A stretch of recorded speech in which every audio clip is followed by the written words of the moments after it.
Sir చెప్పండి పుల్లారావు గారు.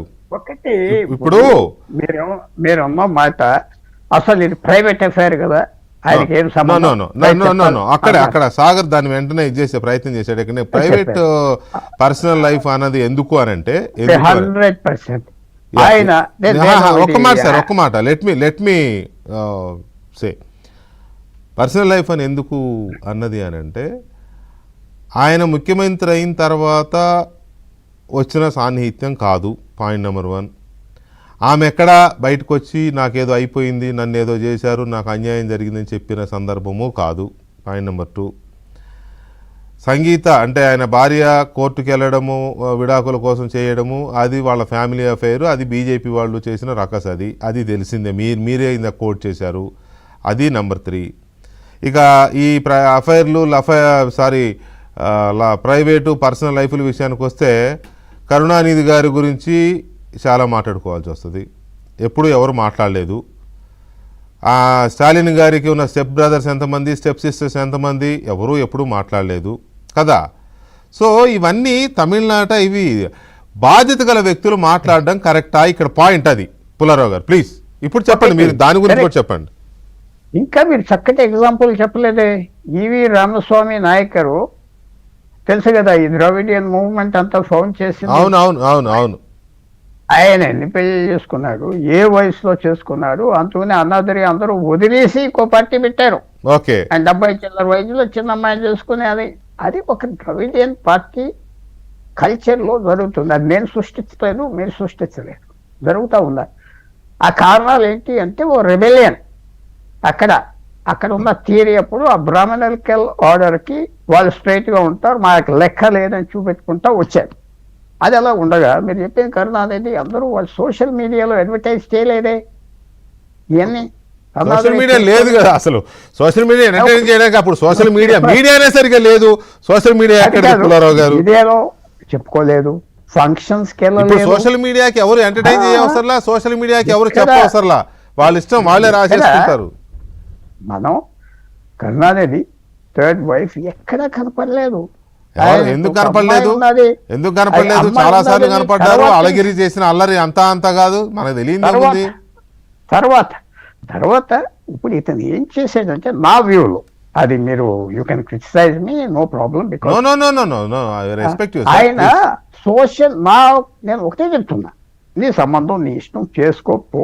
ఆయన వైఫ్ మీద కూడా కరెక్ట్ గా చెప్పాడు, ఇదే టైము నా మీద కేసు వేస్తావా అన్నాడు. ఏది ఎలక్షన్కి 1 నెల ముందల కరెక్ట్ గా చెప్పాడు, నీ వెంజన్స్ ఇదంతా ఇవ్వబడి.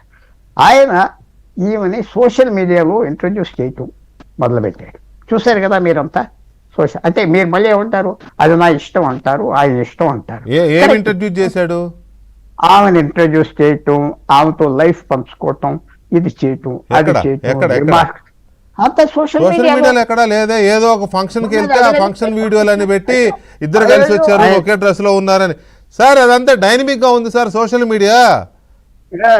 అది చాలా స్టేట్మెంట్స్ ఇచ్చేది ఆయన. పోనీ తప్పంటారా? నేను ఇచ్చాక ఏమవుతుందంటే, మీరు ఎప్పుడైతే పబ్లిక్ గా చేస్తారో రియాక్షన్ వస్తాయి. అంటే నేను చెప్పలేదు, నేను ఛానల్కి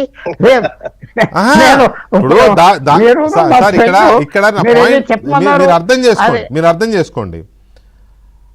మీరు, నేను, లేకపోతే ఇంకెవరో అక్కడ మీడియా వాళ్ళు, తమిళ మీడియా వాళ్ళు, లేకపోతే పాపరాజీ మీడియా వాళ్ళు, ఇంకెవరో సోషల్ మీడియా వాళ్ళు చేశారంటే ఓకే, వాళ్ళు పబ్లిక్ లైఫ్ లో ఉన్నారు కాబట్టి పబ్లిక్ లైఫ్ లో ఉన్నారు కాబట్టి వికే గారు ఆయనే రిలీజ్ చేశారు. ఆయనే పబ్లిక్ లైఫ్ లో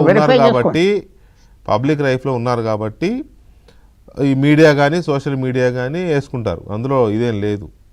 కానీ ఈ రకంగా ప్రతిపక్ష నాయకుడు మాట్లాడడం అనేది అంతవరకు కరెక్ట్.